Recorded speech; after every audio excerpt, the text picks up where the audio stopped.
الحمد للہ رب العالمین والصلاة والسلام علی سید الانبیاء والمرسلین اما بعد اعوذ باللہ من الشیطان الرجیم بسم اللہ الرحمن الرحیم ان اللہ وملائکتہ یصلون علی النبی یا ایھا الذین آمنوا صلوا علیہ وسلموا تسلیما تمام احباب السلام علیکم یا سیدی یا رسول اللہ وعلی علیکم والصحاب یا سیدی یا حبیب اللہ الصلاة والسلام علیک یا سیدی یا نبی اللہ وعلی آلک واصحابک یا سیدی یا عبد اللہ قال اللہ تعالی فی القرآن المجید والفرقان الحمید اعوذ باللہ من الشیطان الرجیم بسم اللہ الرحمن الرحیم قد افلح المؤمنون الذین هم فی صلاتهم خاشعون صدق اللہ العظیم اللہم نبیل قلوبنا بالقرآن وزید اخلاقنا بالقرآن اللہم نجینا من النار بالقرآن وادخلنا الجنت بالقرآن.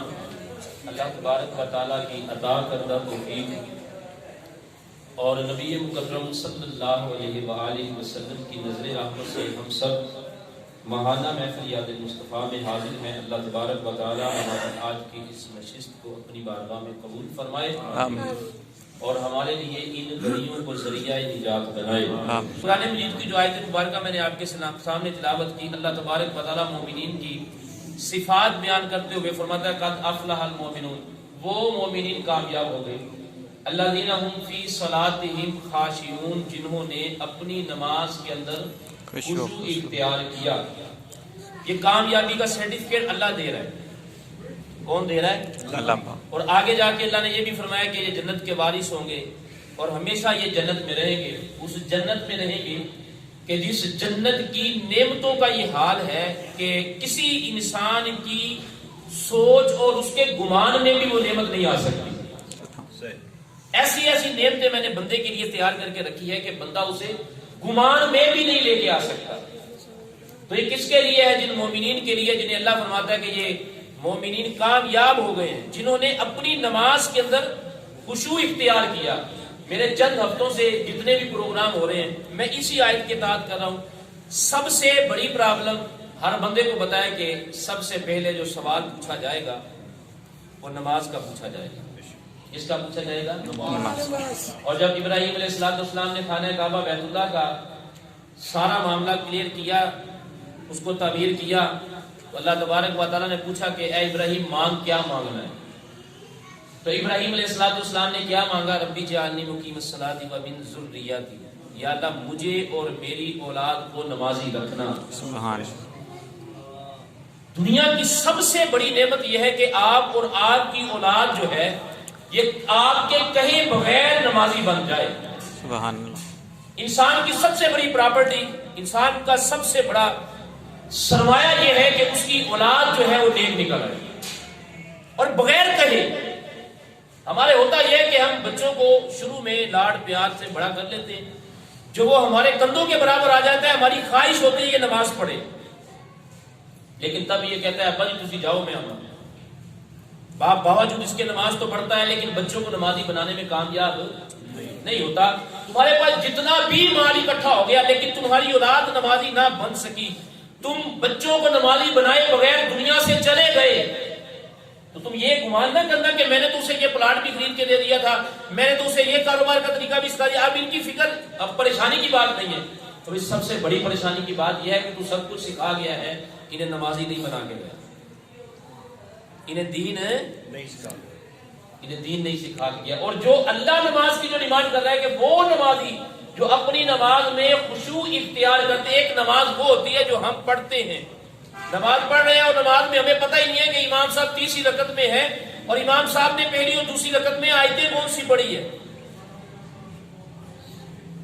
اور بعض لوگ تو ایسے ہوتے ہیں جو اپنے کاروبار کا سارا حساب نماز کے پاس آ کے کرتے ہیں. جیسے ایک شخص مسجد میں آیا نا تو نماز پڑھنے کے لیے، تو جماعت ہو چکی تھی، اس نے رولا ڈال دیا بھئی یہ کیا بات ہوئی، جماعت پہلے کی ہو گئی ہے. کہا بھئی جماعت ہوگی کوئی بات نہیں ہے، تو اپنی پڑھ لے. اس نے کہا نہیں میں تو جماعت کے ساتھ پڑھتا ہوں، جماعت کے ساتھ پڑھنی تھی. تو بھئی رولا کیا ہے، تو گھر سے نکلا ہے نماز کی جماعت کی نیت سے، تجھے جماعت کا ثواب ملے گا، پڑھ لے. اس کا نہیں میں نے جماعت کے بغیر نہیں پڑھنا. اچھا کہ وجہ کیا ہے کیوں نہیں پڑھنی؟ بھئی ثواب تجھے جماعت کا ملے گا. اس نے کہا مسئلہ یہ ہے کہ جب امام صاحب نماز پڑھاتے ہیں نا تو میں پیچھے امام کے پیچھے اپنے کاروبار کا حساب کرتا ہوں.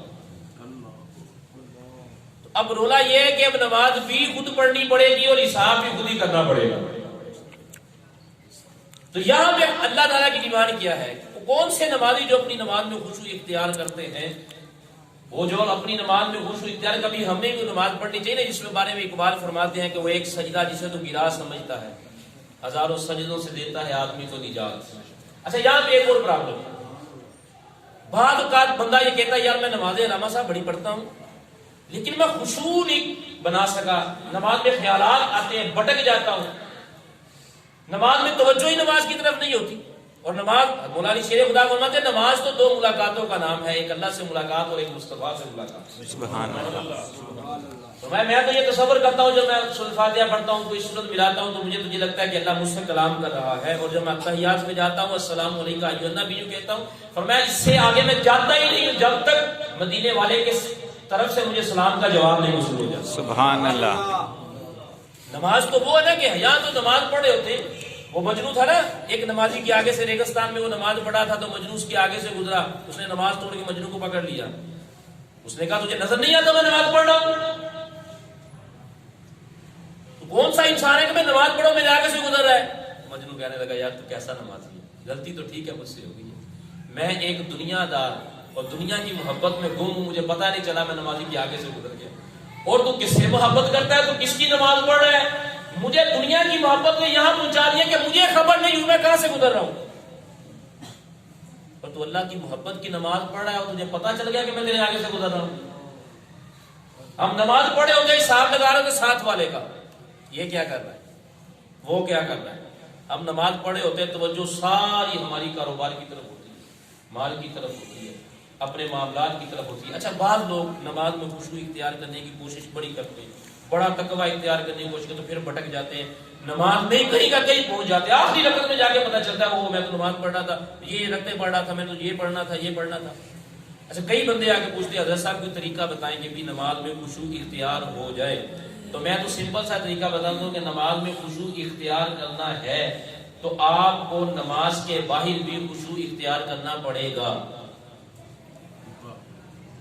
جب آپ باہر خشوع اختیار نہیں کریں، خشوع کہتے ہیں اللہ کا ڈر، جب آپ نماز سے باہر اللہ کا، ہم انسان مشینری نہیں ہے، ہم موبائل فون تھوڑی ہے. مسجد میں آ کے جناب سب کنیکشن کیا، اللہ سے کنیکٹ ہو گیا، اب ہم جناب خشوع اختیار کر لیں، مسجد سے نکل جائیں گے تو ڈسکنیکٹ ہو جائیں گے. ہم نے تو 24 گھنٹے اللہ کے ساتھ کنیکٹ رکھنا ہے. صرف مسجد میں آ کے، جب ہم نے صرف مسجد میں آ کر ہی اللہ سے ڈرنا ہے. کاروبار میں ہم اللہ سے نہیں ڈر رہے، گفتگو میں اللہ سے نہیں ڈر رہے، بازار میں اللہ سے نہیں ڈر رہے، ٹھیک ہے، لین دین میں اللہ سے نہیں ڈر رہے، کسی کو دھوکہ دیتے ہوئے اللہ سے نہیں ڈر رہے، بدلہ لیتے ہوئے اللہ سے نہیں ڈر رہے، سارے معاملات میں ہم اللہ سے نہیں ڈر رہے، اور ہم کہیں نماز میں آ کے ہم خشوع اختیار کر لیں گے تو یہ نہیں ہوگا. جب آپ باہر خشوع اختیار کریں گے، جب آپ نماز کے باہر اپنے لین دین میں، اپنی کیجول لائف کے اندر آپ یہ اختیار کریں گے کہ میں نے قدم قدم اللہ سے ڈرنا ہے، یہ اللہ کو پسند نہیں ہے میں نے نہیں کرنا، یہ اللہ کو پسند ہے میں نے یہی کرنا ہے چاہے ساری دنیا مخالف ہو جائے. جب آپ نماز کے باہر خشوع اختیار کریں گے پھر نماز میں آ کے وہ حالت ہوگی کہ رسول اللہ صلی اللہ علیہ وسلم فرماتے ہیں کہ نماز کا، عبادت کا حق یہ ہے، یہ محسوس کیا کرو کہ تم اللہ کو دیکھ رہے ہو، اور اگر یہ محسوس نہ کر سکو پھر یہ محسوس کیا کرو کہ اللہ مجھے دیکھ رہا ہے. فرمایا یہ اگر نماز کے اندر لے کے آتے ہو پھر وہ نماز ہوتی ہے جس کے متعلق حضور اسلام فرماتے ہیں کہ بندہ مومن جب نماز پڑھتے ہیں اور جس جگہ پہ نماز پڑھتا ہے اور جس جگہ پہ سجدہ کرتا ہے، چاند دن وہ نمازی اس جگہ پہ سجدہ نہ کرے تو جس جگہ پہ سجدہ کیا جاتا ہے وہ جگہ اللہ سے کہتی ہے مالک وہ بندہ نظر نہیں آ رہا، وہ بندہ جو مجھ پہ آ کے سجدہ کرتا تھا، پیغام آتا ہے وہ دنیا سے رخصت ہو چکا ہے، مر چکا ہے. وہ جگہ، وہ سجدے والی جگہ اللہ سے کہتی ہے مالک کے دو جہاں، بندہ وہ جو میری جگہ پہ آ کے سجدہ کرتا ہے تیرے رحم و کرم پہ آ گیا. اب مالک قبر کے اندر اسے راحت عطا فرمانا. سبحان اللہ. وہ سجدہ جسے تو گرا سمجھتا ہے، ایک تو وہ سجدہ ہے نا، ایک نماز ہوتی ہے عادتن اور ایک ہوتی ہے عبادتن. کیا ہوتی ہے؟ آپ یقین کریں میں اپنی حالت اور میرے چند ساتھیوں کی حالت میں جانتا ہوں، مجھے نماز کے ساتھ محبت نہیں ہے. بالکل بھی نہیں. مجھے نماز کے ساتھ محبت ہے, کئی بار چھوڑنے کی کوشش کی ہے, لیکن اب مقام وہ ہے کہ نماز کو مجھ سے محبت ہو گئی ہے. نماز پڑھے بغیر نیند نہیں آتی. جب بندے کو نماز خشوع والی نماز میں جب بندہ ادھر ہوتا ہے, پھر مجال ہے بندہ کہتا ہے میں نماز نہیں پڑھی اور میرے کو پڑھی نہیں جاتی. میں نے کہا تو کون ہوتا ہے نماز نہ پڑھنے والا؟ تیرے اندر کی گندگی ہے کہ تجھے نماز نہیں پڑھنے دے رہی. تیرا کوئی بڑا جرم ہے جس کی وجہ سے اللہ تجھے مسجد میں آنے کی توفیق نہیں دے رہا. جب تیرا من صاف ہوگا, دل صاف ہوگا, پھر اللہ تجھے مسجد میں بلائے گا, تجھے نمازی بنائے گا. وہ ایک شخص تھا نا جو پکا ارادہ کر لیتے ہیں نماز پڑھنی ہے, جو خشوع اختیار والی نماز پڑھ لیتے ہیں کہ بھی میں نے مسجد میں جا کے نماز پڑھنی ہے. بڑا مشہور واقعہ آپ نے سنا ہوگا, ایک شخص گھر سے چلا نماز پڑھنے کے ارادے سے, اندھیرا تھا اور ٹھیڑا لگا, زمین پہ گرا. زمین جب گرا تو سارے کپڑے اس کے گندے ہو گئے, اور پھر واپس آیا, پلٹا, کپڑوں کو چینج کیا, دوبارہ مسجد کی طرف چلا, تھوڑا سا آگے گیا, پھر ٹھیڑا لگا, پھر زمین پہ گرا, پھر کپڑے خراب ہو گئے, واپس آیا, پھر کپڑے چینج کیے. کہا نماز مسجد ہی پڑھنی ہے. اب تو تھوڑی سی سردی ہو جائے نا, تھوڑی سی سردی ہو جائے تو کہتے چل گھر ہی پڑھ لو. تھوڑا سا مسئلہ بن جائے تو کہتے چل گھر ہی پڑھ لی. تو جو کہتے ہیں جو ارادے اپنے نہیں نا چھوڑتے کہ نہیں ہم نے نماز کہاں پڑھنی ہے, مسجد, ہم نے نماز مسجد میں پڑھنی ہے. سیدی غوث اعظم رضی اللہ عنہ جن کی 11ویں ہم کھاتے ہیں بڑے شوق سے, آپ فرماتے ہیں ایک رات 40 بار مجھ پہ غسل فرض ہوا. کتنی بار؟ شیطان نے مجھے آزمایا, مجھے کوشش کی مجھے پریشان کرنے کی. میں غسل کرنے جاتا تھا دریا پہ, واپس آ کے لیٹتا تھا, اونگ آتی تھی, نیند لگ, پھر غسل فرض ہو جاتا تھا, پھر اٹھتا تھا, پھر وہاں جا کے غسل کر کے آتا تھا. 40 بار غسل کیا. تو فرمایا حضرت تیمم کر رہے تھے, تیمم کر کے جاتے تھے. ویسے فرمایا کوئی بات نہیں, صبح اٹھ کے غسل کر لیتے. فرمایا صبح کی گارنٹی نہیں تھی. صبح کی گارنٹی نہیں تھی کہ میں عبد القادر رات بغیر غسل کے سو جاؤں اور فجر بھی گزر جائے اور آخری رات ہو شاید. اور یہاں چھوٹی سی پرابلم پہ ہم کہتے ہیں ٹھنڈ بڑی ہے باہر. اچھا یہ جب تیسری بار بھی پلٹ کے آیا نا, چوتھی بار نکلنے لگا تو ایک بندہ چراغ لے کے کھڑا ہے اور کہنے لگا جی آپ نے مسجد میں جانا ہے, چلو میں آپ کو ساتھ لے کے جاتا ہوں. اب وہ روشنی کے ساتھ ساتھ مسجد میں گیا, مسجد میں داخل ہوا, داخل ہوتے ہوئے کہنے لگا آج تسی بھی نماز پڑھ لو. کہتا ہے میرا مسجد میں داخلہ بند ہے. کیسی عجیب بات کی ہے, تو روشنی لے کے آیا, مجھے سارا راستہ دکھایا, مسجد میں داخل کر دیا, اب کیا تیرا داخلہ بند ہے؟ کہا ہاں میرا داخلہ بند ہے کیونکہ میرا نام ابلیس ہے, میں شیطان ہوں. کہا تو شیطان ہے تو تیرا کام تو ہے مسجد سے روکنا, اور تو مجھے مسجد میں پہنچا رہا ہے. کہا میرا کام مسجد سے روکنا نہیں, میرا کام یہ ہے کہ بندے کو گھاٹے میں رکھنا. تو اب بھی گھاٹے میں ہے, تو اب بھی. اس نے کہا تو نے مجھے مسجد تک پہنچا دیا, میں نے جب نماز پڑھنی ہے تو میں گھاٹے میں کیسے گھوما ہے؟ تو اب بھی گھاٹے میں. میرا کام نماز چھڑوانا نہیں, میرا کام ہے بندے کو گھاٹے میں رکھنا. سیدنا امیر معاویہ رضی اللہ تعالیٰ عنہ کی نماز فجر رہ گئی تو اگلی رات شیطان نہیں اٹھانے آیا تھا, اٹھو حضرت جی فجر پڑھو. کہ تیرا کام تو نمازیں روکنا ہے. فرمایا نمازیں روکنا ہے اے امیر معاویہ رضی اللہ عنہ, آپ کی ایک جماعت رہی, آپ نے اللہ کی بارگاہ میں اتنا روئے, اللہ نے نہ جانے کتنے ہزار نمازوں کا ثواب آپ کے کھاتے میں ڈال دیا. تو میں کہہ رہا ہوں حضرت ایک ہی پڑھے. اللہ اکبر. کبھی کبھی نا شیطان بندے کو گناہ سے روکتا ہے, یہ بڑی توجہ طلب بات ہے. کبھی کبھی شیطان بندے کو گناہ سے روکتا ہے.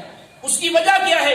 شیطان کو علم ہوتا ہے کہ اگر اس نے گناہ کر لیا یہ تو اللہ کی بارگاہ میں روئے گا, آنسو بہائے گا, گڑ گڑائے گا, اللہ نے اس کے گناہ بھی معاف کر دینے اور اس کے گناہوں کے برابر اسے نیکیاں بھی عطا فرما دینی. سبحان اللہ.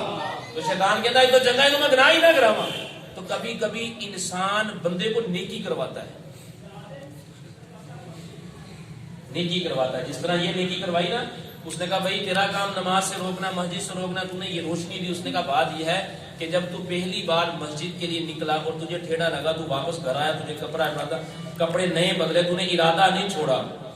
جب تو گھر سے نکلنے لگا نا, اللہ نے تیری اس ادا کی وجہ سے تیرے اور تیرے والدین کے سارے گناہ معاف کر دیے. سبحان اللہ.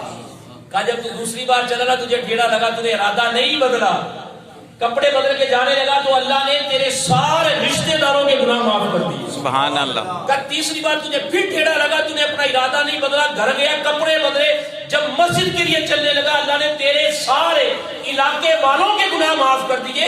میں چراغ لے کر تیرے پاس اس لیے آیا ہوں کہ اگر تجھے چوتھی بار ٹھیلا لگ رہا کہیں اللہ حضور کی ساری امت کی بخشش نہ فرما.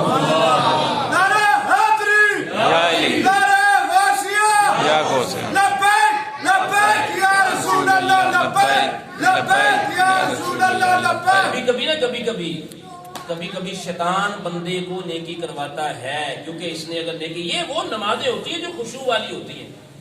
شیطان کا کام یہ کہ نماز پڑھا دینا لیکن خشوع سے بچا لینا. جب ہم اپنی دوسری لائف کے اندر کاروبار میں، لین دین میں، بازار میں جاتے ہوئے آنکھوں کی حفاظت نہیں کرنی، بات کرتے ہوئے سچ اور جھوٹ کی تمیز نہیں کرنی، اور پھر ہم کہیں نماز میں آ کے ہمیں خشوع نصیب ہو جائے، پھر خشوع نصیب خشوع اس وقت نصیب ہوگا جیسے رمضان کی میں ایک مثال دیا کرتا ہوں اکثر کہ رمضان میں ہم روزے کی حالت میں بند کمرے میں کوئی موجود نہ ہو، پانی نہیں پیتے. ایسا ہوتا ہے نا؟ کئی بار یہ مثال دیا کہ رمضان میں بند کمرہ ہے، فریزر میں سب کچھ پڑا ہوا ہے، کھانے کا سامان ہے، ٹھنڈا پانی ہے، گرمی کا روزہ ہے، باوجود گناہگار کے، گناہگار سے گناہگار بندہ روزہ رکھ لے، وہ نہیں کھاتا. اس سے بندہ پوچھے نا تو نے پانی نہیں پیا، تجھے پیاس نہیں لگی؟ تو اس نے کہا لگی ضرور تھی لیکن روزہ رکھا تھا. بھائی تجھے کون سا دکھ رہا تھا؟ تجھے کون دیکھ رہا تھا؟ تو پی لیتا. نہیں، جس کا روزہ رکھا ہے نا وہ دیکھتا ہے. اللہ یہ ڈیمانڈ کرتا ہے کہ اگر روزے کی حالت میں بندے کو دیکھتا ہوں نا، بغیر روزے کی میں بندے کو اسی طرح دیکھتا. بس یہ کیفیت ہے خشوع والی. نماز پڑھے تو اس طرح پڑھے کہ زمین پہ بھی نشان ٹوٹ جائے. کوئی وہ نماز بھی پڑھے نا تمہارے جسم کو بھی فیل ہو کہ تو نے نماز پڑھی ہے، تجھے بھی محسوس ہونا کہ تو نے نماز پڑھی ہے. جب بندہ پھر اس مقام پہ آ جاتا ہے، رسول اللہ صلی اللہ علیہ وسلم فرماتے ہیں جب بندہ اس طرح کی نماز پڑھتا ہے جسے خشوع والی نماز کہا جاتا ہے، ابھی بندہ مسجد کے اندر آتا ہے، اللہ تبارک و تعالیٰ اس کی ساری زندگی کے گناہ اس کے سر پہ رکھ دیتا ہے. جب یہ اللہ اکبر کہہ کے رکوع میں جاتا ہے وہ سارے گناہ نیچے گر جاتے ہیں. اب نماز پڑھنے کے بعد چلنے لگتا ہے تو فرشتے کہتے ہیں مالک یہ گٹھری گناہوں کی واپس رکھ دیں. اللہ فرماتا نہیں، میری نماز پڑھ کے جانے لگا، مجھے میری غیرت یہ گوارا نہیں کرتی، اب جو گر گئے ان کو مٹا دیا. سبحان اللہ. نماز بڑی پاورفل چیز ہے، اس کی کسی بہانے بھی ایکسکیوز نہیں ہے. کوشش کیا کریں آپ جن کے ساتھ ریلیٹڈ ہیں ان کو بھی نمازی بنانے کی کوشش کریں. ہر بندے کو پتا ہے کہ مجھ سے پہلا سوال کون سا ہوگا، مجھ سے دوسرا سوال کون سا ہوگا. یہ نماز ایک چھوٹی سی چیز ہے، یا معاشرے میں ایک چیز عام ہو چکی ہے، وہ کہتے ہیں نماز پڑھنا بڑا ثواب دا کام ہے تے چھڑ دیو تے کوئی گل نہیں. ابھی کسی سے پوچھا نماز پڑھتے ہو، جڑی ہاتھ لگ جائے نا وہ نہیں چھڈی دی تو وہ بھی چھوڑ دیتا بھائی. جمعہ نہیں اللہ شکر کری چھڈیا تو جمعہ بھی چھوڑ دیتا بھائی. 5 نمازیں میرے کریم صلی اللہ علیہ وسلم نے فرمایا جان بوجھ کر، ایک بندہ کنٹینیو نمازیں پڑھنا ہے، جان بوجھ کے جو شخص ایک بار نماز چھوڑ دیتا ہے جہنم کے دروازے پہ اس کا نام لکھ دیا جاتا ہے. بندہ بوڑھا ہے، بندہ لنگڑا ہے، بندہ کانا ہے، بندہ بے زبان ہے، بندہ بغیر آنکھوں کے ہے، نماز کی ایکسکیوز نہیں. کھڑے ہو کے نہیں پڑھ سکتا بیٹھ کے پڑھ لے، بیٹھ کے نہیں پڑھ سکتا لیٹ کے پڑھ لے، لیٹ کے نہیں پڑھ سکتا آنکھوں کے اشارے سے پڑھے. نماز کی معافی کسی طریقے، اللہ بڑا معاف کرنے والا. میں نے کہا اللہ نے یہی تو سوال قرآن کی آیت نا کہ جنتی جہنمیوں سے پوچھے ماں سلککم فی سقر، تم جہنم میں کیسے آ گئے. یہ قرآن ہی کہہ رہا ہے نا، جسے تم کہہ رہے ہو کہ اللہ معاف کرنے والا، تو اللہ ہی کہہ رہا ہے کہ جنتی جب جہنمیوں سے پوچھیں گے تم تو ہمارے ساتھ کھاتے پیتے تھے، کلمہ تم پڑھتے تھے، تم جہنم میں کیوں؟ ایک ہی جواب سمپل سا آئے گا، ہم نماز نہیں پڑھتے تھے. اور ہم نے اس کو اتنا معمولی سمجھا ہوا ہے، معذرت کے ساتھ ہم نے اتنا معمولی سمجھا ہوا ہے کہ پڑھ لی نہ پڑھی تو کوئی بات نہیں، اللہ معاف کرنے والا ہے. اللہ معاف کرنے والا ہے، اس کی رحمت ہے. لیکن اللہ تعالیٰ نے ہی یہ قانون بنایا ہے کہ بے نمازی جب قیامت کے دن میرے سامنے آئے گا میں اس کی طرف دھیان ہی دوں گا، میں اس کی طرف نظر رحمت نہیں کروں گا.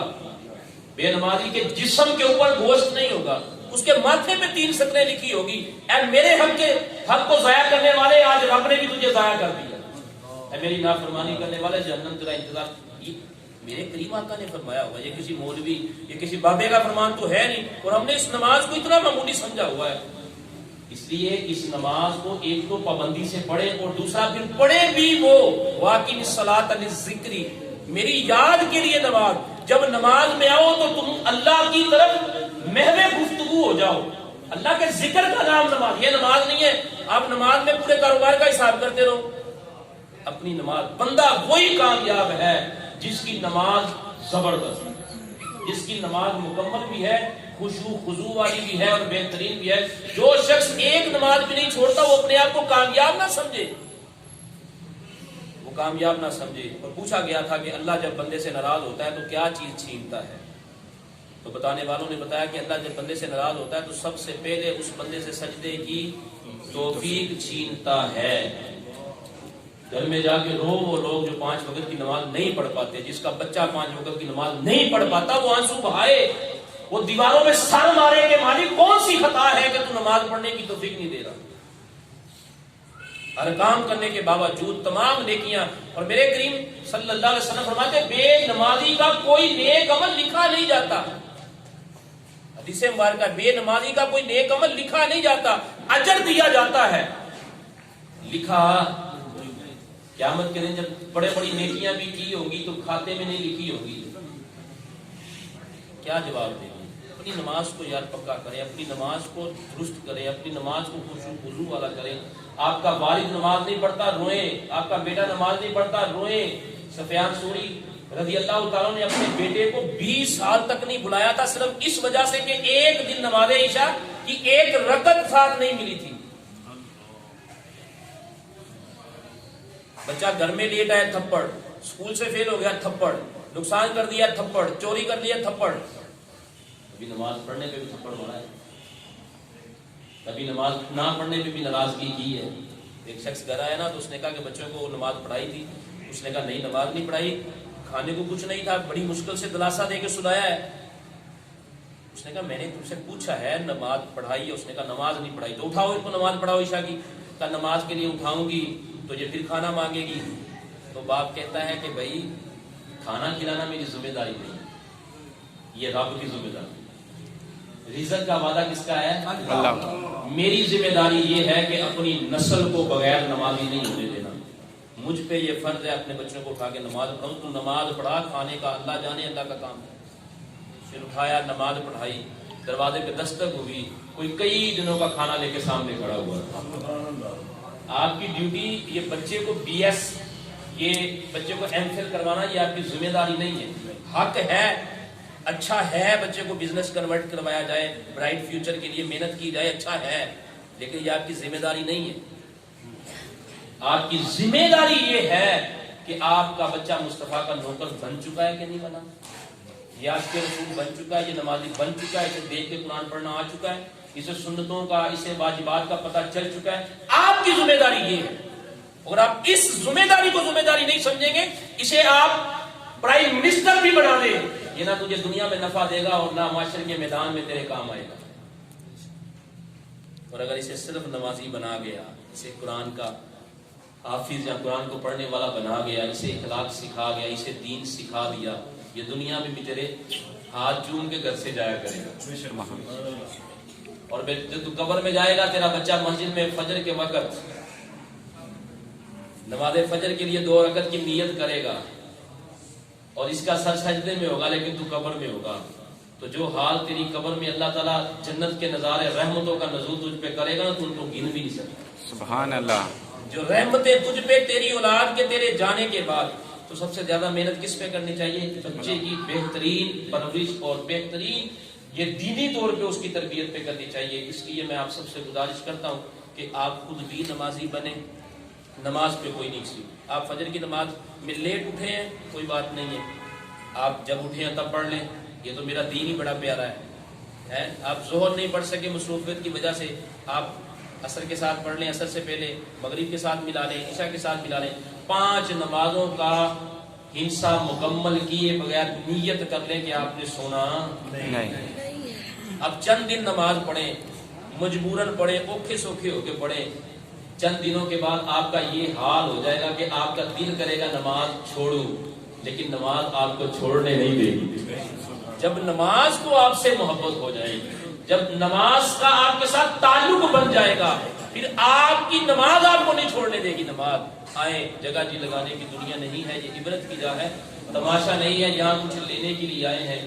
دعا کریں کہ یہ جو دعا ابراہیم علیہ السلام نے کی تھی، ربی جعلنی مقیم الصلاۃ ومن ذریتی، یا اللہ مجھے اور میری اولاد کو نمازی بنائے رکھنا. اللہ سے دعا کیا کریں یا پاک پروردگار میرا جس کے ساتھ بھی تعلق ہے یا اللہ اس کو نمازی بنا دے. کی ساری امت کو اللہ کریم نمازی بنا دے. نمازی بننے کے لیے جو کچھ ہو سکتا ہے کوشش کریں اور خشوع خضوع والی. اچھا 2 طریقے آسان سے. اتنی دیر میں آپ دسترخوان بچھائیں, یہ توجہ ادھر رکھیں. خشوع خضوع کے لیے بندے پوچھتے ہیں کہ یہ خشوع خضوع کیسے ہوگا. میں آپ کو صحیح بتاؤں, سب سے پہلا خشوع خضوع کا طریقہ یہ ہے کہ نماز کے علاوہ باقی لین دین میں بھی اللہ سے ڈرا کریں, چھوٹی چھوٹی باتوں پہ اللہ سے ڈرا کریں. اور اس کے بعد دوسرا جو فزیکلی انسان نے اپنے اوپر اپلائی کرنا ہے, انسان کا جب تک جسم پاک رہتا ہے وہ اللہ کے قرب میں رہتا ہے, آسانی سے آ جاتا ہے. یہ جو ہم پیشاب کرتے ہیں یہ توجہ طلب باتیں ہیں, اور ہم پیشاب کر کے جب اٹھتے ہیں اس کے بعد 1-2 قطرے گرتے ہیں. جو لوگ ان کی فکر نہیں کرتے, جسم پاک نہیں ہوگا تو مسجد میں آنے کی توفیق نہیں ملے. یہ زیر ناف لوگ بال صاف نہیں کرتے. جب بندہ صاف ہوتا ہے نا, پاکیزہ ہوتا ہے, پھر صرف نیت کرتا ہے اللہ اسے اٹھا کے مسجد میں پہنچا دیتا ہے. تو اس لیے جب آپ نماز ہو جائے, اذان ہو جائے, جماعت گزر جائے اور آپ سوچیں کہ ابھی نماز ہی نہیں پڑھی گئی, پھر اپنے آپ پہ غور کریں کہ میری کون سی غلطی ہے, میں نے کون سا جھوٹ بولا ہے, میں کون سی بدنگاہی کر چکا ہوں, میں اپنے باطن کو صاف کر چکا ہے کہ نہیں چکا. جو بھی آپ کی کمی ہوگی اس کو کور کریں. اللہ کریم آپ کو 5 وقت کا نمازی بنائے, دنیا آخرت کی نعمتیں عطا فرمائے. وآخر دعوانا الحمد للہ رب العالمین.